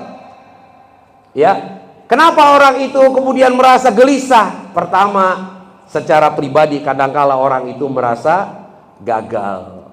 Ya, dia kemudian menghakimi dirinya sendiri. Ya, dia kemudian merasa bahwa hidupnya tidak berarti. Ya, nah ini bisa dilihat nanti ya di dalam beberapa surat disampaikan ya. Di sini di surah Al-Ankabut. Nah, Allah bilang apa itu? Ahasiban nasu ayyutraku ayyaqulu amanna wa hum la yuftanun. Apakah manusia mengira bahwa mereka akan dibiarkan? Enggak. Dibiarkan mengatakan beriman, saya beriman ya Allah. Enggak. Allah akan menguji mereka. Ya. Jadi kita itu semakin kita itu dekat sama Allah, maka ujiannya semakin berat. Dan ini sunatullah. Waktu SD ujiannya sesuai dengan SD. Dikasih ujian naik ke SMP. SMP dikasih ujian naik ke SMA. SMA berhasil ujian masuk ke perguruan tinggi. Pertanyaan saya, kualitas ujian ya anak mana lebih berat, SMP atau SD? SMP. SMP dibanding SMA? SMA. SMA dibanding kuliah? Kuliah. Jadi semakin kita itu meningkat tinggi, maka ujian pun akan semakin berat. Jadi jangan pengen diujinya enteng doang. Tadi diuji kekayaan, kadang-kadang gini sih ya. Orang ketika diuji dengan musibah itu dianggap cobaan. Tapi diuji dengan kekayaan dianggap kenikmatan itu. Padahal sama-sama ujian. Makanya ketika orang dipilih menjadi menteri, harus yang diucapkan apa? Inna lillahi wa inna ilaihi rajiun. Begitu sebenarnya. Tapi jarang ya ucapan gitu selamat. Ada nggak yang ngucapin? Saya belum pernah lihat sih. Iya kan? Inna lillahi wa inna ilaihi rajiun. Kami mengucapkan selamat kepada Bapak ini telah terpilih sebagai menteri. Ada nggak yang depan kalimat innalillahi? Padahal tuh boleh loh dibikin kayak begitu. Ya, ada nggak yang mau bikin kayak gitu? Karena dianggap tidak lazim dan tidak sopan. Padahal itu memang begitu, setiap mendapatnya innalillahi. Coba yuk bikin yuk. Kita bikin ucapan foto bu. Ya kan suka diupload tuh, ibu bikin foto tulisan innalillahi wa inna ilaihi rajiun. Selamat kepada Presiden Republik Indonesia Bapak Prabowo dan Wakil Presiden Gibran yang telah menjabat untuk periode sekian. Tapi di atasnya pakai innalillahi. Coba kita tes ya. Saya belum coba juga sih. Mungkin bisa viral juga itu. Ya karena itu kalau kita terkait dengan jabatan. Nah, jadi yang pertama, kegelisahan itu muncul karena apa, Bu? Karena kita merasa gagal, merasa nggak mampu, merasa kecewa. Makanya yang perlu dilakukan adalah memaafkan diri sendiri. Itu lebih berat daripada memaafkan orang lain. Ya masih teringat mungkin bagaimana dulu kita pernah melakukan hal-hal yang nggak benar. Pernah keluar dari jalurnya Allah, pernah melawan suami, pernah berbuat apa saja yang tidak sesuai dengan ajaran-ajaran Islam. Pertama kali kita harus memaafkan diri kita. Ya Allah, maafkan ini diri ini. Kita ngobrol sama diri kita. Sudah ya, saya maafkan diri saya ini, dan saya akan mencoba untuk membuka lembaran baru. Ya, karena kalau kita tidak, bagaimana kita bisa memaafkan orang lain kalau kita tidak bisa memaafkan diri kita sendiri? Kayaknya aneh ya memaafkan diri kita. Ada nggak sih memaafkan diri kita? Memaafkan diri kita itu maksudnya apa? Iya, membuat diri kita tuh nyaman lagi untuk move on. Ya, jadi move on itu kalau kita bisa istilahnya memaafkan atau bisa bersahabat dengan diri kita sendiri. Kita lagi kesel sama orang, sebenarnya kita yang kesel itu siapa? Kan kitanya. Jadi kita maafkan diri kita tuh maksudnya begitu. Membuat apa? Segala sesuatu yang ada di diri kita tuh lebih enteng gitu. Ya. Nah, makanya di sini kenapa saya tuliskan ini adalah diri sendiri. Ini sebenarnya kebalikan. Di dalam kitab ini diambil referensi dari kitab Nasoihul Ibad, yang manusia digoda oleh 4 hal. Yang pertama digoda oleh dirinya sendiri. Gini, dirinya sendiri itu apa? Merasa hebat, merasa keren, merasa ganteng, merasa cantik, merasa punya jabatan, merasa punya wewenang. Itu diri kita tuh. Itu ujiannya. Nah sama, ya ketika kita juga merasa gagal, marah dan segala macam, jadi diri kita sendiri yang harus kita maafkan. Jadi ketika orang itu digoda oleh dirinya, maka orang itu bisa juga jatuh oleh dirinya sendiri. Dia tidak bisa move on. Karena apa? Dia tidak bisa keluar dari zonanya nyamannya. Tidak enak kayak gini. Ya, nah itu jadi Yang pertama itu karena dirinya sendiri. Nah, makanya kita harus selalu berhusnuzon kepada Allah. Di sini disebut nih, ya, wala tayasu mirauhillah. Ya, janganlah kalian berputus asa terhadap rahmat Allah. Makanya tadi Bu, kenapa orang itu sampai bunuh diri? Karena dia sudah merasa tidak ada jalan keluar lagi. Pada Allah menjelaskan, ya ini harus kita yakini nih. Mungkin kita pernah menghadapi situasi yang sangat sulit, yang kita bingung untuk menyelesaikan. Nah, mentok-mentoknya kita ngapain? Kita berdoa kepada Allah. Kita yakinkan diri kita, ya Allah, ya oke, ya saya tidak akan berputus asa bahwa Engkau pasti akan memberikan jalan. Dari arah mana? Dari arah yang tidak terduga-duga. Min hai sula yahtasib. Nah itu. Ya, jadi orang gelisah pertama itu kenapa? Karena dia merasa gagal. Ada nggak yang merasa gagal mendidik anak? Ada. Maafkan diri kamu. Mungkin ketika melihat, ya Allah, kok anak gue jadi nggak bener nih. Ini kayaknya karena kesalahan gue ini. Kalau tidak move on, Bu, maka ibu akan dihantui dengan terus kesalahan itu. Makanya maafkan diri sendiri. Ya Allah, hai diriku, oke, aku dulu salah, tapi sekarang aku ingin memperbaiki kesalahan itu. Makanya diri sendiri ini dimaafkan dulu. Berdiskusi, ya, bicara dengan diri sendiri. Tapi nggak perlu diucapin gitu kan. Ngomong, hai kamu, terus kita jawab juga, hai, assalamualaikum, waalaikumsalam. Nggak begitu. Atau ibu di depan kaca gitu, kamu gagal. Dan berharap dia akan menjawab, iya gitu. Nggak mungkin. Itu jadi halu nantinya. Ya. Jadi berdialog. Diri kita ini nggak ada hati. Nah, hati inilah kemudian yang seringkali menyampaikan pesan-pesan. Sebenarnya itu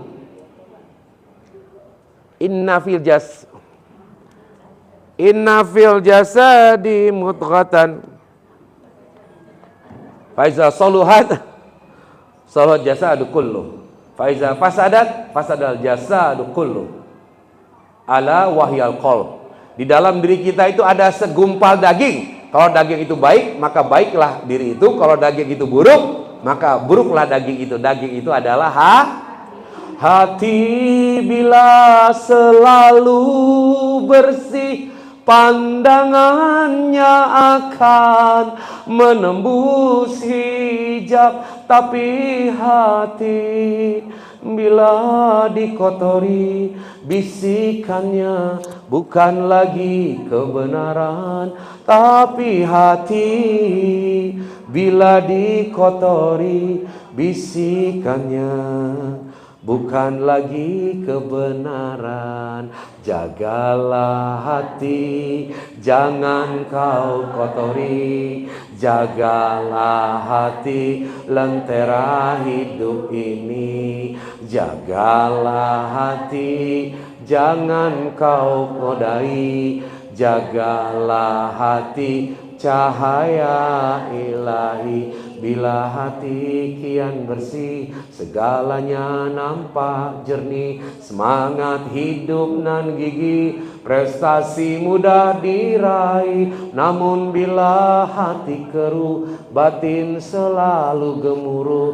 Seakan dikejar musuh, dengan Allah kian jauh. Hei, jagalah hati, jangan kau kotori. Jagalah hati, lentera hidup ini. Jagalah istri, jagalah istri, jangan disakiti. Tangisan istri, tangisan bidadari. Ya. Masya Allah. Doakan suami biar banyak rezeki. Ikhlaskan suami biar bisa.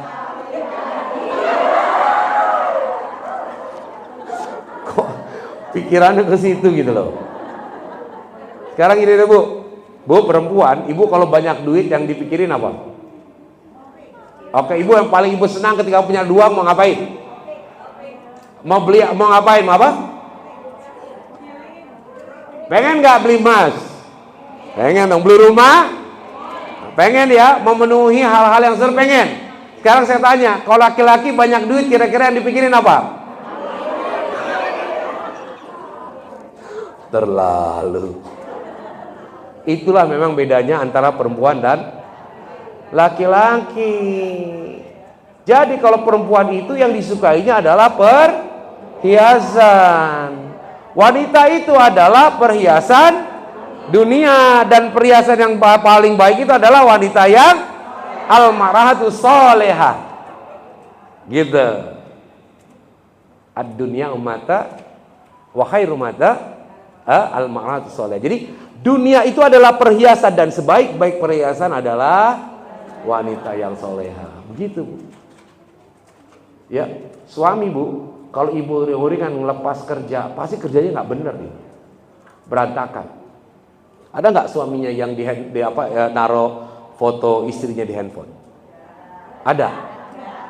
Ibu tahu kira-kira apa maksudnya? Supaya apa? Menghindari selingkuh. Kira-kira apa, Bu? Kenapa suami menaruh menaruh gambar istrinya di handphone? Iya. Bu, saya tanya, suami kalau lagi bekerja pernah nggak diomelin sama atasannya?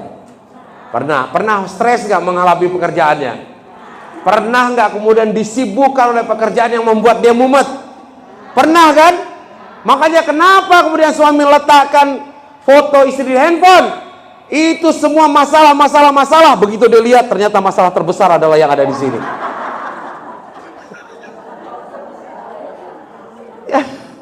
Jadi nggak ada apa-apanya itu masalah di kantor, nggak ada apa-apanya masalah kesibukan sekalian lain-lain, nggak ada apa-apanya masalah target dan segala macam. Yang paling besar masalahnya adalah, makanya begitu dia lihat handphone, semua masalahnya silang, karena ada sesuatu yang jadi jangan keburu GR dulu. Oh, suami saya mah pokoknya masa itu gimana gitu. Kenapa emang? Dia di handphonenya itu selalu ada foto saya itu. Romantis banget ya. Padahal itu adalah metode cara menyelesaikan masalah, Ibu. Begitu dia mendapat masalah, terhibit masalah besar, dia lihat di sininya, ya Allah, tidak ada apa-apanya masalah di kantor, ya Allah. Kalau seandainya ya yang membuat masalah itu di rumah. Makanya, Bu, jadikanlah rumah itu sebagai surga.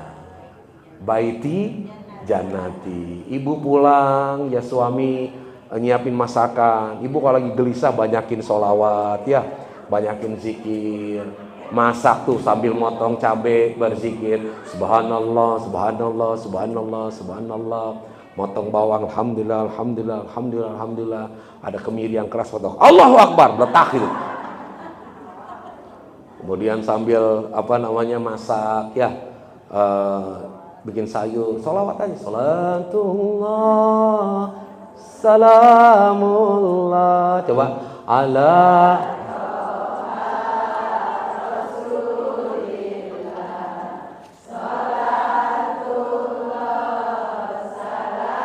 salamullah ala yasin habibillah. Tuh, selesai sayur, selesai tadi sambil sholawat, kan enak. Begitu suami pulang, assalamualaikum, ayah, iya bunda masak apa? Ini cabai. Allahu Akbar, kenapa pedas banget? Ini sayur apa? Sayur salatullah, salamullah. Iya kan? Begitu. Terus suaminya langsung nyanyi itu. Hatimu tempat berlindungku dari kejahatan syahwatku, Tuhan pun merestui itu, dijadikan engkau istriku. Bayangin suaminya nyanyi begitu ya, bayangin suaminya. Engkaulah dari surga.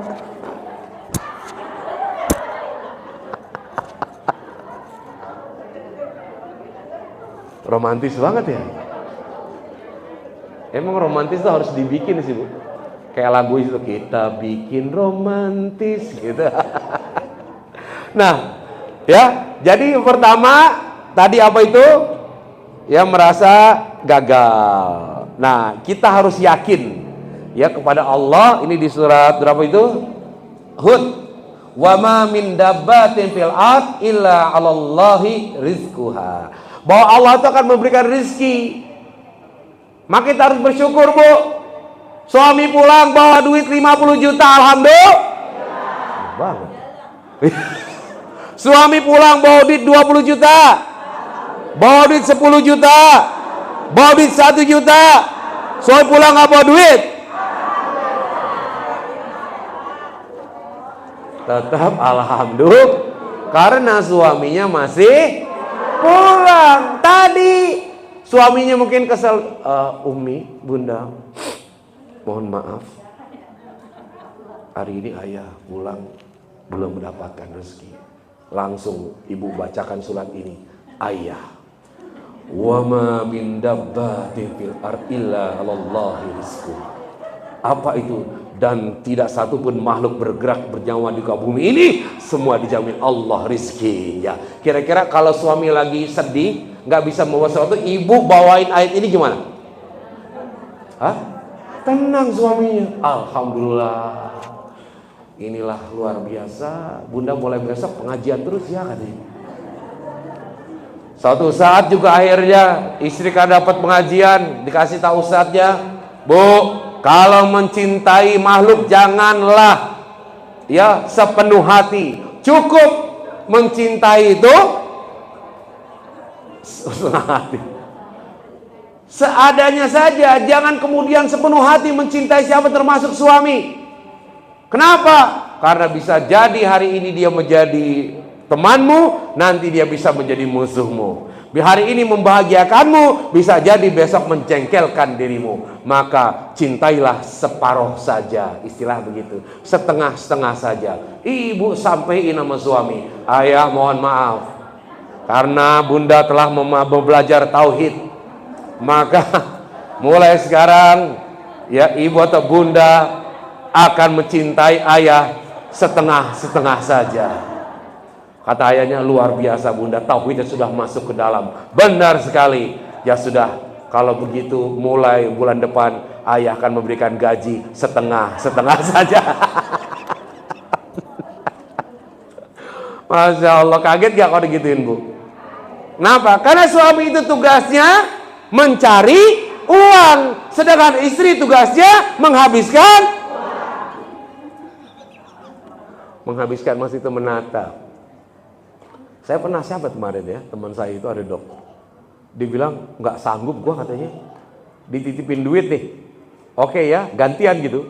Dia yang mengelola keuangan.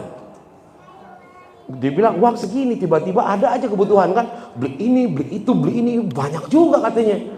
Akhirnya mulai saat itu dia kapok, nggak mau, dia lah gua kasih ke istri aja deh katanya. Ternyata wanita itu luar biasa loh dalam memilih manajer keuangan itu. Bisa ngatur duit yang seolah-olah nggak cukup jadi betul tidak? Itu hebatnya. Laki-laki nggak bisa. Capek dia kayak begitu. Langsung diserahin wanita perempuan yang mengatur. Maka berbahagialah wanita, berbahagialah suami yang memiliki istri dan wanita yang soleha, karena dia mampu mengelola uang suaminya. Dan kelihatan di sini semuanya ini adalah wanita yang sanggup mengelola uang suaminya. Saking dikelolanya ketat banget ya. Ada juga suami itu ngasih uang semua gaji. Bensin dia bisa minta ke istri. Mah, buat bensin, buat yang lain. Kata istrinya, perasaan lebih banyak lu minta daripada ngasihnya. Tapi tetap istri tersenyum. Kenapa? Ternyata istri mampu mengelola keuangan. Tuh, makanya begitu suaminya nggak bawa uang Bu, tadi itu besarkan hati suami, karena ada saling berpengaruh tuh. Kayak tadi itu kontagion yang saya kasih di depan. Kalau ibunya kemudian lagi marah, lagi nggak enak, suami pasti akan kena. Nggak cuma itu, anak juga kena. Makanya hati-hati nih Bu, jangan sampai kadang-kala kalau lagi ribut mempengaruhi anak untuk membenci ya bapaknya. Sama bapaknya lagi sama istrinya mempengaruhi anak tuh membenci ibunya jangan mencari ini loh, apa namanya, dukungan gitu. Ya, kalau Anda lagi ribut ya udah ribut aja. Tapi segala sesuatu ketawa tuh kan. Kan juga ngomong, tuh bapak lu tuh begitu tuh. Gitu kan? Hah? Itu kalimat kayak sederhana, tapi itu nancep di anak. Oh, ternyata bapak gue begitu. Makanya hati-hati, jangan mencari kawan, Bu. Cari kawan untuk apa? Membela. Padahal ibu sedang menggiring anak untuk apa? Membenci bapaknya. Itu akan nempel. Jadi kebalikan ya, kayak gini. Kalau ibu sering ngomong begitu, maka akan terbentuk di kepala anak. Ya. Maka akhirnya terbentuk persepsi tentang orang tuanya, tentang ayahnya. Maka selalu diberikan persepsi yang baik. Nah, ayah kamu ini bekerja banting tulang, pulang pagi, pergi pulang malam, bahkan nggak pulang untuk mencari rezeki. Walaupun ibu sebel juga, dalam hati ibu, padahal gue nggak tahu kemana, bener nggak dia rezeki gitu ya. Tapi jangan diceritain ke anak, bilang aja begitu. Terlepas nanti ibu pulang, ibu tanya, kemana lo kemarin? Itu urusan belakangan. Tapi begitu ke anak, sampaikan yang seperti itu. Supaya anak diafirmasi positif. Dia punya kebanggaan terhadap suaminya. Punya kebanggaan terhadap istrinya. Terus bagaimana kemudian orang tua yang berpisah? Gimana coba? Ada yang menganalogikan begini. Orang yang tua rumah tangga yang bercerai itu bagaikan pesawat dengan satu mesin, satu baling-baling. Ada nggak yang suka ngomong kayak gitu? Bagaimana bisa seimbang terbangnya? Karena satu mesinnya mati, pasti dia akan mengalami kesulitan. Benar nggak? Pesawatnya benar, Bu, analoginya yang salah, yang kurang tepat. Sekarang saya tanya, mobil mesinnya satu atau dua? Satu. Ya nggak? Mesinnya satu, bannya berapa motor? Bannya 4. Motor bannya, mesinnya ada. Seorang ibu yang kemudian mendidik anaknya 2 dengan tidak ada suaminya, masih bisa jalan nggak? Masih bisa. Karena apa? Analoginya tepat. Analoginya adalah motor, 1 mesin, 2 ban. 1 ibu, 2 anak. Begitu. Jangan analoginya pesawat tinggian. Cari analogi yang bisa mengafirmasi kita. Bakal ada yang lebih. 1 mesin, 4 bannya apaan tuh? Mobil masih bisa mengasuh 4 anak. Ada lagi yang lebih parah. 1 mesin 8 bannya. Apaan tuh? Truk. Ya. Nah, jangan menghakimi. Kenapa? Apa yang terjadi pada diri kita, di keluarga kita, itu atas apa akhirnya? Atas kehendak Allah juga. Walaupun itu ada tadi sebab akibatnya, ya, tetaplah ibu tanamkan kebanggaan kepada siapa? Kepada suami, kepada istri juga demikian. Jadi jangan cepat menghukum suami atau mengatakan hal-hal yang tidak baik kepada anak. Jangan mempengaruhi anak sama hal-hal yang negatif. Terlepas ibu punya masalah, kecuali ya, kalau itu suami yang memberikan contoh langsung di depan matanya. Seperti KDRT, ada nggak yang seperti itu? Ada, di depan anaknya. Nah, ini yang harus dihindari. Kalau selama tidak ada hal yang seperti itu, artinya tidak ada KDRT, dia masih membiayai, cuman ibu aja yang kesal karena satu hal. Kalau bisa dipertahankan, kalaupun tidak bisa dipertahankan, ya, ibu harus menggunakan cara yang baik-baik dan jangan membuat persepsi yang buruk, ya, kepada pasangan masing-masing. Ini kenapa wajahnya pada menerawang yang ada di sini? Lagi mikir ya. Oh ya, benar juga ya. Jadi ibu, kalau yang sudah masih sendiri sekarang, jangan analogi pesawat, tapi analoginya motor, analoginya mobil, gitu ya. Nah, jadi tetap bahwa ibu adalah ibu yang walaupun single parents, tapi single parents yang keren. Karena apa? Allah akan memberikan rezeki. Yakin itu. Ada nggak yang seperti itu? Ada, Bu. Ibu yang berjuang keras untuk anaknya, sehingga anaknya tetap menjadi anak yang sukses, anak yang soleh, anak yang soleha. Kenapa? Karena dia memiliki kedekatan kepada Allah dan tidak putus asa. Ya, seperti di surat tadi. Wala tayasu mir rauhillah. Ini sudah jam 11. Ya, ini nanti saya bagiin aja deh. Ya, saya percepat. Yang pertama itu tadi diri sendiri. Yang kedua nafsu. Nah, kalau nafsu beda lagi. Ada orang yang ingin mencapai sesuatu tapi tidak tercapai keinginannya. Stres. Stres itu muncul kenapa? Karena harapan tidak sesuai dengan kenyataan. Itu muncul stres. Mungkin ibu, ini perumahan apa namanya? Pamulang. Saya itu sudah berencana pengen tinggal di Pondok Indah. Mungkin begitu ya, mungkin. Ternyata saya tinggal di Pamulang. Sama nggak? Kalau yang sama berarti sudah memang tidak punya angan-angan untuk tinggal di Pondok Indah. Ngapain juga tinggal di sono? Rumah, wah ini ada. Bu, rumah kebesaran itu emang enak, repot bu ngurusnya. Apalagi kalau ibu-ibu orang tuanya, ibunya orang anaknya udah nggak ada. Emang enak berdua doang gitu sama suami, rumah tingkat, ngeberesinnya susah. Banyak loh orang-orang di tua sekarang melihat rumah besar itu nggak terurus, ya. Yang ada malah kasihan. Mau dijual susah, kemahalan. Kan kalau di sini kalau dijual gampang kelihatannya dia. Ya nggak, kalau di rumah di Pondok Indah agak susah itu. Nah makanya kita syukuri apa yang kita miliki sekarang. Jangan terlalu panjang angan-angan. Kenapa? Karena nafsu kita itu. Ya. Nah kemudian, nah ini tadi nih. Solusinya tadi banyak bersyukur. La in syakartum la azidannakum wa la in kafartum inna adzabi lasyadid. Nah kemudian dunia. Nah dunia juga adalah apa, sesuatu yang gemerlap yang sering menipu diri kita. Wa mal hayatud dunya illa lahun walai. Dunia itu hanyalah permainan dan sedang gurau sebenarnya. Wa ma hayatud dunya illa mataul ghurur. Bahwa dunia itu adalah kesenangan yang menipu. Banyak orang-orang yang pengen kehidupan dunia, lihat mobil baru keluar langsung beli. Termasuk handphone. Di Indonesia ini ya, budaya gaya hidup itu sangat tinggi. Itu kan semuanya dunia. Handphone baru keluar, Samsung yang baru beli, iPhone yang baru beli, sampai ya dia sungguh-sungguh sampai ngutang di mana ngutangnya?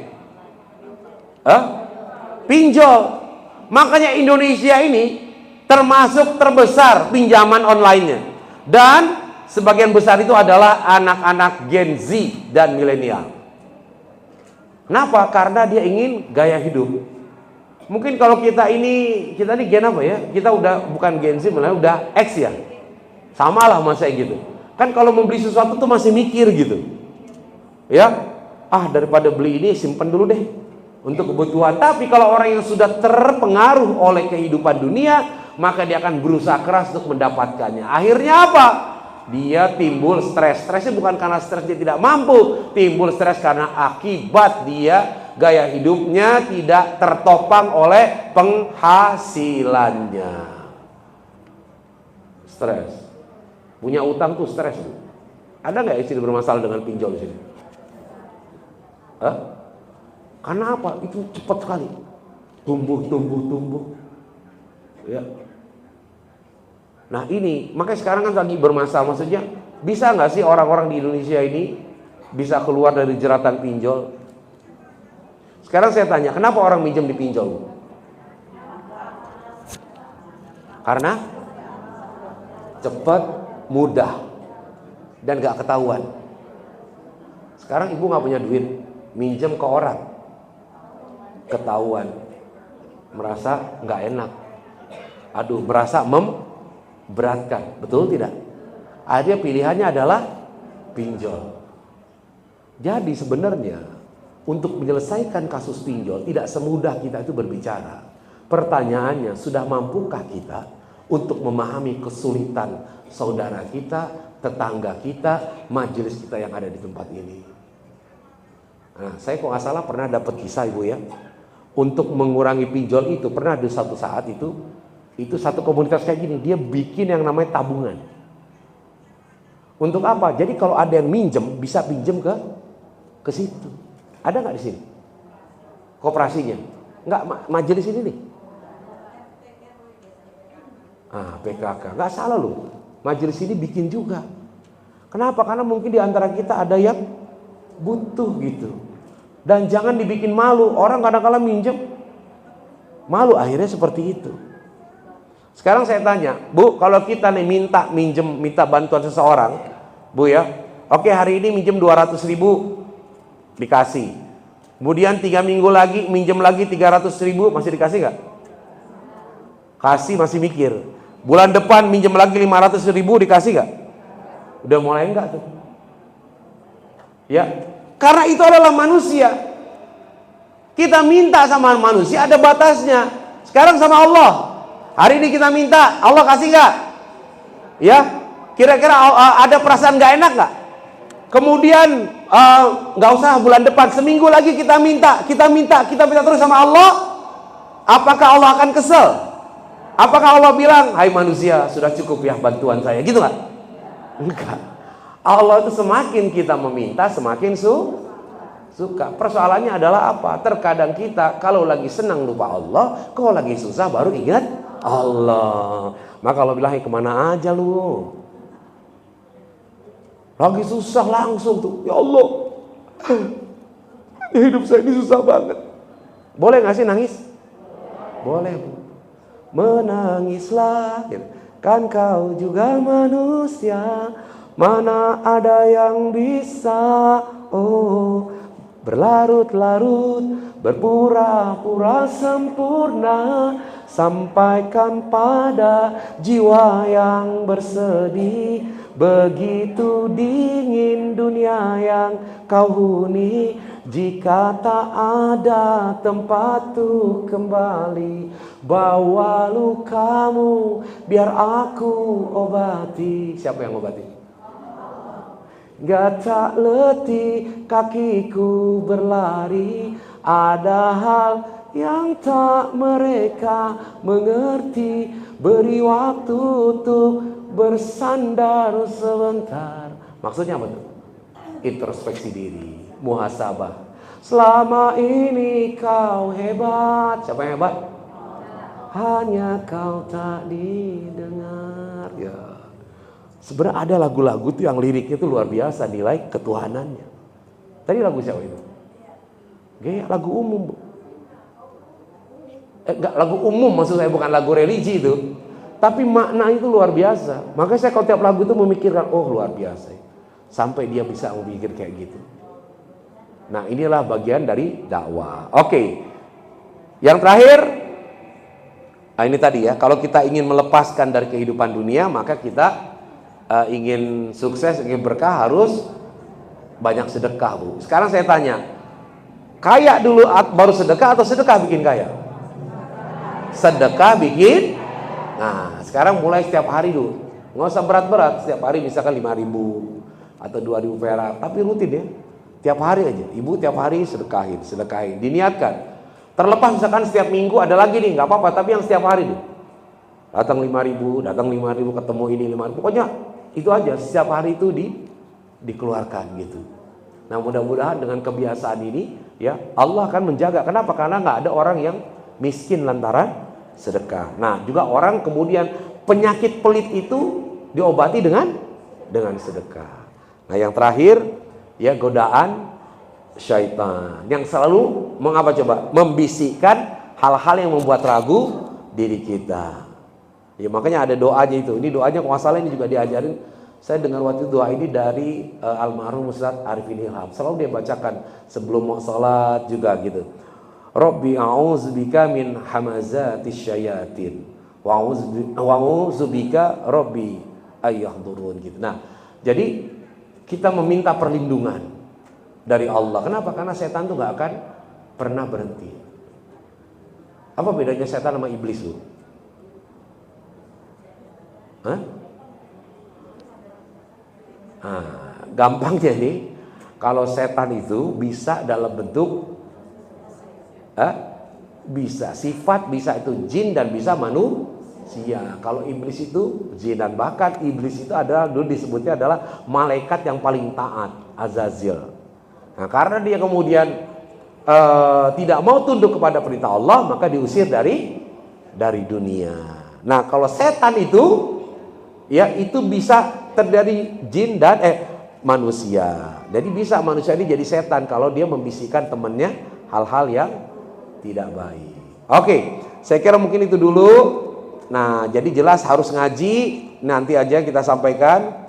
Nanti bagian ini nih saya kirim, boleh ya? Mau nggak dikirim PDF-nya?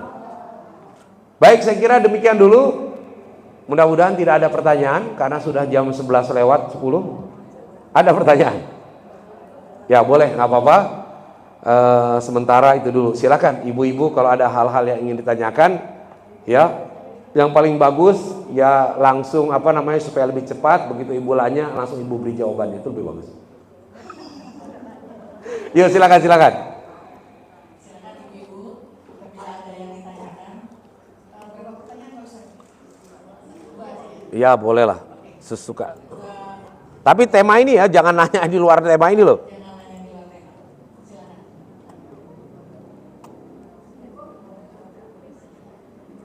Nah, ada kelihatannya nih. Udah cukup ya? Oke, baik kalau gitu kita doa aja, tutup dengan doa bersama ya. Mudah-mudahan Allah memberikan kekuatan kepada kita. Nanti ini saya sebar ini. Nanti ini saya sampaikan ya, Ibu. Bismillahirrahmanirrahim. Astaghfirullahaladzim, astaghfirullahaladzim, astaghfirullahaladzim. Allahumma anta rabbi la ilaha illa anta khalaqtani wa ana abduka wa ana ala ahdika wa wa'dika mastata'tu. A'udzu bika min syarri ma sana'tu. Abu'u laka bi ni'matika alayya wa abu'u bi dhanbi faghfirli fa innahu la yaghfiru dzunuba illa anta. Astaghfirullahaladzim. Allahumma shalli ala sayyidina Muhammadin fil awwalin wal akhirin wa sallim radhiyallahu tabaraka wa ta'ala sahabati Rasulillah ajma'in. Bismillahirrahmanirrahim. Hamdan syakirin, hamdan na'imin, hamdan yuafi ni'amahu wa yukafiru mazida. Ya Rabbana wa lakal hamdu wa lakal syukru kama yanbaghi li jalali wajhikal karimi wa azimi sultanik. Rabbighfir lana dhunubana wa liwalidina warhamhuma kama rabbawna shighara. Rabbana hab lana minas salihin, Rabbana hab lana minas salihin, Rabbana hab lana minas salihin. Rabbana hab lana min azwajina wa dzurriyyatina qurrata a'yun waj'alna lil muttaqina imama.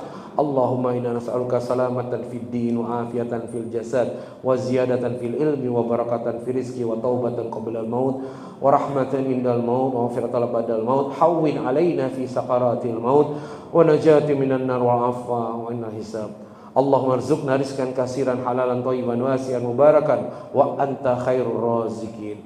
Ya Allah, pada hari yang berbahagia ini ya Allah, kami mohon kepada Engkau agar Engkau mengampuni segala kesalahan dan dosa yang telah kami perbuat ya Allah. Ya Allah, pereratlah hubungan ukhuwah di antara kami ini ya Allah. Tanamkan keimanan dalam hati kami ya Allah. Tanamkan keinginan untuk senantiasa menimba ilmu, mencari ridho-Mu ya Allah, agar kami rajin datang ke pengajian ya Allah. Dan jadikan ikatan pengajian di Majlis Anas ini ya Allah menjadi ikatan pengajian yang Kau ridho ya Allah. Kokohkanlah keimanan kami ya Allah. Tumbuhkanlah kecintaan di antara kami ya Allah. Tetapkanlah kecintaan kepada Engkau dan kepada Rasulullah sallallahu alaihi wasallam ya Allah. Dan jadikanlah keluarga-keluarga kami ya Allah keluarga yang sakinah, mawaddah, warahmah ya Allah, yang akan selamat di dunia dan di akhirat ya Allah. Rabbana atina fid dunya hasanah wa fil akhirati hasanah wa qina adzabannar.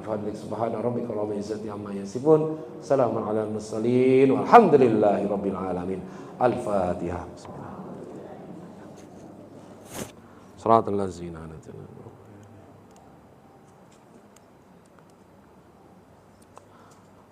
Wallahu muwaffiq ila aqwamit thoriq wa billahi taufiq wal hidayah. Assalamualaikum warahmatullahi wabarakatuh.